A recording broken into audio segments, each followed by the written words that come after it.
Thanks for staying with us. Now, our next guest is an icon of the Irish fashion industry, alongside her partner in crime, Brendan Courtney. So the first question we have to ask is, Sonya Lennon, are you running for the Oris? No. No. We have to ask that to everybody who comes in now. My past would not stand up to that scrutiny. Oh, yes, exactly. Yeah. I'm not telling you about life in London. We're not talking about that. It's not going on. Could you imagine? So now that's out of the way. Next. You know, you have to do that. Once icon and this is what has to happen. So does every guest get asked that? Yeah. Just coming up to it now. Yeah. Only the important ones. Only the important ones. Only the special ones. Are you mad? Are you crazy? Now, we do know you set yourself a little bit of a challenge at the start of the summer, did you? Yes, with Gashka. So I had never done... Did you do Gashka in No, school? never had it. I had never done it either, and I became aware of it actually through Lift Ireland, which is an accredited programme that gets a Gashka award. And the guys got in touch with me and said, would you do Gashka? Would you support us? And I said, yeah, sure, because I always thought it was just for school kids, but anyone can do it. And it's basically just an accountability programme where you can go through it with the support and achieve something. Because that's anything. But what? Because I always think of the Gashka Awards in school, and the schools that take part in it, like it's social innovation, social entrepreneurship, like doing stuff that are for the good of society. Exactly. But I think when they approached me and they said you can either do something community or you can do something health and fitness related, and like I'm very passionate about well-being and fitness, and so I said, well, I'll do it for 30 days because I get a lot of messages from people who have said I've started lifting weights because of your posts and stuff like that, which is just so lovely, you know. So I said, kind of come with me, do the 30 days. So what did you do for the 30 days? You went on a fitness programme, did you? Look at her. Gee, look at this. I watch these all the time because I love that. I spotted that room once on Room to Improve. I was like, Sonya, is that your house on the telly? And then you do this in this gorgeous space. You're strong. I am now. You know, it's taken a while, but I think it's helping people to have the motivation. I think that's what Gashka did, was just say, look, here's the starter. This is the finish point. This will get you from here to there. I think people find it very hard to get started. Yeah. Once you get started, you kind of build momentum, you know? And you can do anything. So if you decided I want to paint for 30 days, not the house, like just paint. Well, you have people for that. No, an artist. If you want to be an artist, like I want to train to be an artist, would you do like? So they have specific accredited programs. So if you go on the website, the Gashka website, you can join at any age. Do you feel better? I feel great. Yeah. I feel really great. I was watching things you do, like you're able to swing your body up, like it's your upper body strength. Yeah, which is so important as we start getting older. That like women's bones just turn to dust. Yeah, and you know we lose 10% of our muscle mass every year, every decade as we age. So unless we're counteracting that by building muscle, I am so looking forward to my second life, my third life, my fourth life. Like, I'm excited about being the age I am and beyond. That's a good headspace to be in, you know. Yeah. And then, you know, you said you didn't want to be president, but you got to go and hang out with the president as a result. You know, what can I say? Those garden parties, you know. You did get invited. You get to. The little sandwiches won't eat themselves. They're a lovely day. I I hosted one years ago, and they're a lovely idea that he created up there, and they're just amazing. Were you at the very last one? That was probably quite emotional. It was really poignant, actually, and he spoke, as ever, so beautifully.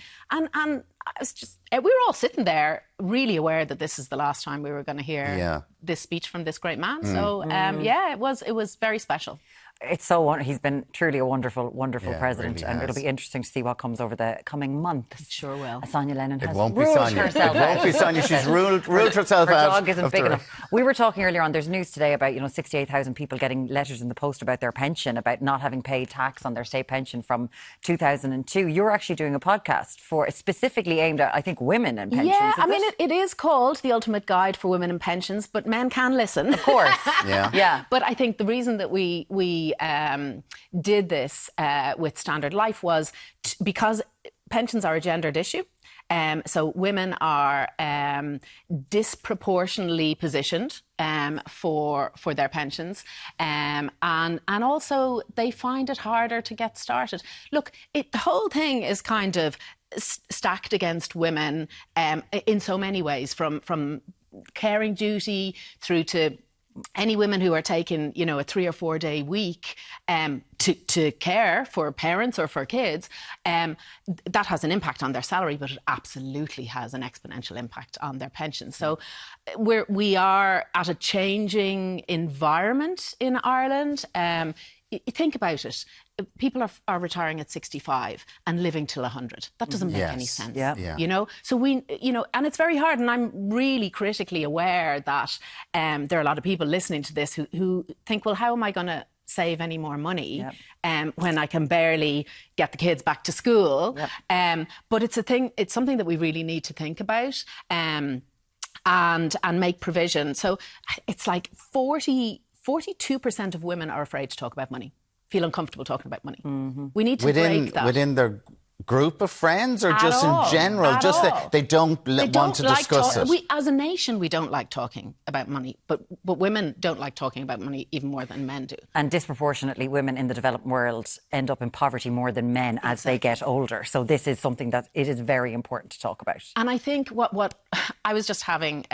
3 conversations in there, but it's really weird, you know. You think, pensions, are they boring? Well, actually, they really impact us. And I think now we're getting a sense of our future selves. We're talking about wellness, you know. Why are we getting fit? Because we know we need to for our future. Money's the same thing. We need to start thinking actively and intentionally about how we furnish that next phase of our life. And is that why you think, because of what they're doing, it's family first, it's all this thing first? Because in a survey, only half of women in Ireland felt that they were financially prepared for retirement. Isn't that shocking? Half of them. Yeah, it's shocking. It really is. And, you know, I will say this, like the work that we do at Work Equal is helping women to get sustainable employment. So employment that they can actually make enough money to have these conversations and to ensure that they have a provision financially into their second life. But the podcast, back to me for a second, the podcast is a great primer. It really is. It's, you know... So is it practical that you're just giving... Practical. Like, what kind of information would you be giving to some women watching this morning then? So the first thing I will say is, if you have a savvy friend, so who's the friend who always has the best hair, always gets the best bargains, goes to the best hotels, has the best holidays? Who is it?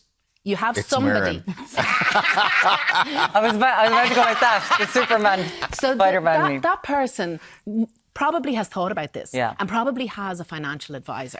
And I think people are thinking, financial advisor? Well, I can't afford to do that. And go and have the conversation and see what the landscape of your finances are. Because, you know, it's not one number that's the right number. It's the number that's right for you. So what is the life that you want to live? And do you have a relationship? Obviously, we know yourself and Brendan are really good friends. We put, you know, both of you together. Would you have those open conversations, like running a business together and being intertwined in the way that you are with a friendship? You'd be obviously chatting about money and the future and what's going on with you. Oh, totally. So we have pensions set up through the business and outside of the business, and it's just it's about. So I had a conversation with somebody recently, and they were saying, "Oh, you know, I'm thinking of moving house, and you did a lovely job on your house." And I told her on the phone how much the job cost, what the mortgage repayments are, and she nearly fell over. Because we don't talk about figures, you know? And actually, when we unlock that fear, you know, people, the survey and the research in Standard Life shows that we are more content. We feel better. We're psychologically more secure if we do something about this. We sleep at night. How much you get paid? Is that what we do? No? Is that not? Answers on a postcard. I'd love to have that. Listen, it's fascinating and it's lovely, as always, to see you so in much. Here. Friend with the best hair. We want to hear that. Everyone's friend with the best hair. The Ultimate Guide for Women and Pensions. It is hosted by Sonya Lennon, wherever you get your podcast. Thank you so much for joining us, Sonya. Pleasure to see you. Thanks a million.